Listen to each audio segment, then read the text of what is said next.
দেড় বছরের মধ্যে ১ কোটি বেকার যুবকের চাকরির ব্যবস্থা করবে বিএনপি। হাসিনাপুত্র জয়ের ভার্চুয়াল বক্তব্যে পশ্চিমবঙ্গ রাজনীতিতে তীব্র প্রতিক্রিয়া। শবে বরাতে জিয়াউর রহমান ও খালেদা জিয়ার কবর জিয়ারত করলেন পরিবারের সদস্যরা। নির্বাচনে সেনাবাহিনীর ম্যাজিস্ট্রেসি ক্ষমতার যথাযথ প্রয়োগ চায় এনসিপি। দেশে নতুন জালেমের আবির্ভাব হয়েছে, তারেক রহমান। বিএনপি মহাসচিব মির্জা ফখরুল ইসলাম আলমগীর বলেছেন, বিএনপি ক্ষমতায় গেলে ১.৫ বছরের মধ্যে দেশের ১ কোটি বেকার যুবকের কর্মসংস্থানের ব্যবস্থা করা হবে। বুধবার ৪ ফেব্রুয়ারি দুপুরে ঠাকুরগাঁও সদর উপজেলার কিসমত দৌলতপুর দাখিল মাদ্রাসা ও ঈদগাহ মাঠে আয়োজিত এক নির্বাচনী পথসভায় প্রধান অতিথির বক্তব্যে তিনি একথা বলেন। কর্মসংস্থান সৃষ্টি ও বেকারত্ব দূরীকরণে বিএনপির পরিকল্পনা তুলে ধরে তিনি বলেন, বিএনপি সরকার গঠন করলে কৃষিভিত্তিক শিল্প ও নতুন কলকারখানা স্থাপন করা হবে। পাশাপাশি যুবকদের জন্য বিশেষ কারিগরি ও প্রযুক্তি নির্ভর প্রশিক্ষণের ব্যবস্থা করা হবে, যাতে তারা দেশে ও বিদেশে কাজের সুযোগ পায়। মির্জা ফখরুল বলেন, বিএনপি কথার রাজনীতিতে নয়, কাজের রাজনীতিতে বিশ্বাস করে। তিনি অভিযোগ করে বলেন, সম্প্রতি কিছু নতুন রাজনৈতিক দল মানুষের সামনে অবাস্তব ও মিথ্যা প্রতিশ্রুতি দিচ্ছে। রাজনীতি করা সবার অধিকার, তবে জনগণকে বিভ্রান্ত করা উচিত নয়। ধর্মীয় অনুভূতির অপব্যবহারের সমালোচনা করে বিএনপির মহাসচিব বলেন, একটি পক্ষ ইসলামের নাম ব্যবহার করে মানুষকে প্রতারণা করছে। দাঁড়িপাল্লায় ভোট দিলে জান্নাত পাওয়া যাবে, এ ধরনের বক্তব্য সম্পূর্ণ বিভ্রান্তিকর। প্রকৃত মুসলমান জানে জান্নাত নির্ভর করে মানুষের আমল ও সৎকাজের ওপর কোনো প্রতীকে ভোট দেওয়ার ওপর নয়। কলকাতার Indian council for cultural relations ICCR মিলনায়তনে একটি বই প্রকাশ অনুষ্ঠানে ভার্চুয়াল বক্তব্য দিয়ে নতুন বিতর্কের জন্ম দিয়েছেন বাংলাদেশের সাবেক তথ্য ও যোগাযোগ প্রযুক্তি উপদেষ্টা সজীব ওয়াজেদ জয়। বাংলাদেশের ২০২৪ সালের জুলাই গণ-অভ্যুত্থান আন্দোলন চলাকালে নিহতদের প্রসঙ্গ এবং চলমান নির্বাচন নিয়ে তার মন্তব্যকে ঘিরে কলকাতার রাজনৈতিক অঙ্গনে নানা প্রতিক্রিয়া দেখা দিয়েছে। বক্তব্যে সজীব ওয়াজেদ জয় বলেন, ২০২৪ সালের আন্দোলনের সময় অনেক নিরপরাধ মানুষের মৃত্যু হয়েছে এবং তার মতে এটি একটি ভুল ছিল। পাশাপাশি তিনি বাংলাদেশের বর্তমান নির্বাচন নিয়েও মন্তব্য করেন। এই বক্তব্য সামাজিক যোগাযোগ মাধ্যমে ছড়িয়ে পড়ার পর পশ্চিমবঙ্গের রাজনৈতিক মহলে আলোচনা ও সমালোচনা শুরু হয়।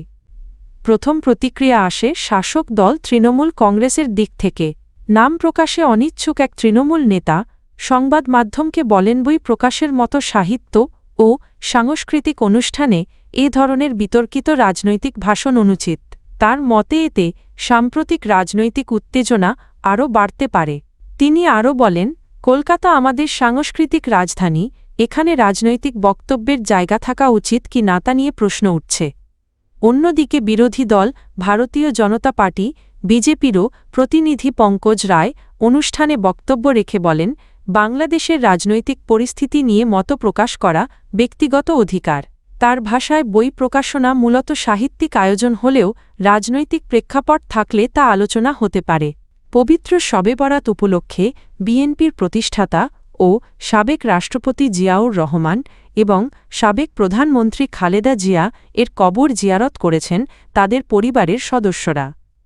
মঙ্গলবার ২৩ ফেব্রুয়ারি দিবাগত রাতে তারা রাজধানীতে অবস্থিত এ দুই নেতার সমাধিতে উপস্থিত হয়ে গভীর শ্রদ্ধা নিবেদন করেন। এ সময় ফাতেহা পাঠ করা হয় এবং দেশ ও জাতির কল্যাণ কামনায় বিশেষ মোনাজাত অনুষ্ঠিত হয়। দোয়া শেষে পুষ্পস্তবক অর্পণের মাধ্যমে মরহুম ও মরহুমার স্মৃতির প্রতি সম্মান জানানো হয়। শবে বরাত উপলক্ষে এই কবর জিয়ারতের মধ্য দিয়ে পরিবারের পক্ষ থেকে ধর্মীয় ও মানবিক দায়িত্ব পালনের পাশাপাশি প্রয়াত নেতৃবৃন্দের আত্মার মাগফিরাত কামনা করা হয়। জাতীয় নাগরিক পার্টির এনসিপি মুখপাত্র ও নির্বাচন পরিচালনা কমিটির প্রধান আসিফ মাহমুদ সজীব ভূঁইয়া বলেছেন, সুষ্ঠু ও নিরপেক্ষ নির্বাচন নিশ্চিত করতে সেনাবাহিনীর ম্যাজিস্ট্রেসি ক্ষমতার যথাযথ ও কার্যকর প্রয়োগ জরুরি। মঙ্গলবার ৩রা ফেব্রুয়ারি সন্ধ্যায় রাজধানীর বাংলা মোটরে দলের অস্থায়ী কেন্দ্রীয় কার্যালয়ে আয়োজিত এক সংবাদ সম্মেলনে তিনি কথা বলেন।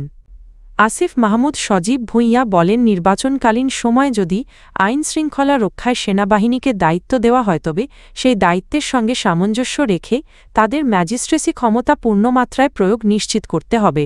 এতে ভোটকেন্দ্রের নিরাপত্তা, ভোটারদের নির্ভয় ভোটাধিকার প্রয়োগ এবং যেকোনো অনিয়ম প্রতিরোধ করা সম্ভব হবে। সংবাদ সম্মেলনে এ সময় এনসিপির যুগ্ম সদস্য সচিব মনিরা শারমিনসহ দলের অন্যান্য নেতারা উপস্থিত ছিলেন। বিএনপির চেয়ারম্যান তারেক রহমান বলেছেন, দেশে বর্তমানে নতুন জালেমের আবির্ভাব হয়েছে যাদের মানুষ একটি গুপ্ত দল হিসেবে চেনে। তিনি অভিযোগ করেনই গুপ্ত দলের নেতারা ইসলামের নাম ব্যবহার করে রাজনীতি করলেও নারীদের নিয়ে প্রকাশ্যে কলঙ্কিত ও অবমাননাকর ভাষা ব্যবহার করছেন।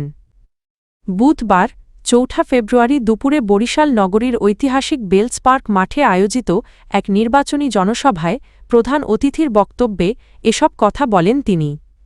তারেক রহমান কোনো দলের নাম উল্লেখ না করে বলেন, দুঃখজনক বিষয় হল যারা অতীতে জনগণের অধিকার কেড়ে নিয়েছিল আজ তাদেরই ভাষায় একটি রাজনৈতিক দল কথা বলছে। জনগণ সেই দলটিকে গুপ্ত দল হিসেবেই চেনে। তিনি বলেন, ওই দলের নেতা প্রকাশ্যে বাংলাদেশের নারীদের উদ্দেশ্যে অত্যন্ত নিন্দনীয় ও কলঙ্কিত শব্দ ব্যবহার করেছেন। যে দলের কাছে দেশের মা বোনদের প্রতি শ্রদ্ধা নেই, তাদের কষ্টের প্রতি সম্মান নেই, সে দলের কাছ থেকে দেশের অগ্রগতি আশা করা যায় না। বিএনপি চেয়ারম্যান আরও বলেন, বাংলাদেশের বাস্তবতায় নারী ও পুরুষ একসঙ্গে মাঠে কাজ করে সংসার চালায় এবং দেশ গঠনে ভূমিকা রাখে। নারীদের পেছনে ফেলে ঘরে বন্দী করে রেখে কোনো জাতি সামনে এগোতে পারে না। তার ভাষায় দেশ গড়তে হলে নারী পুরুষকে কাঁধে কাঁধ মিলিয়ে কাজ করতে হবে। তা না হলে আমরা প্রত্যাশিত বাংলাদেশ গড়ে তুলতে পারব না।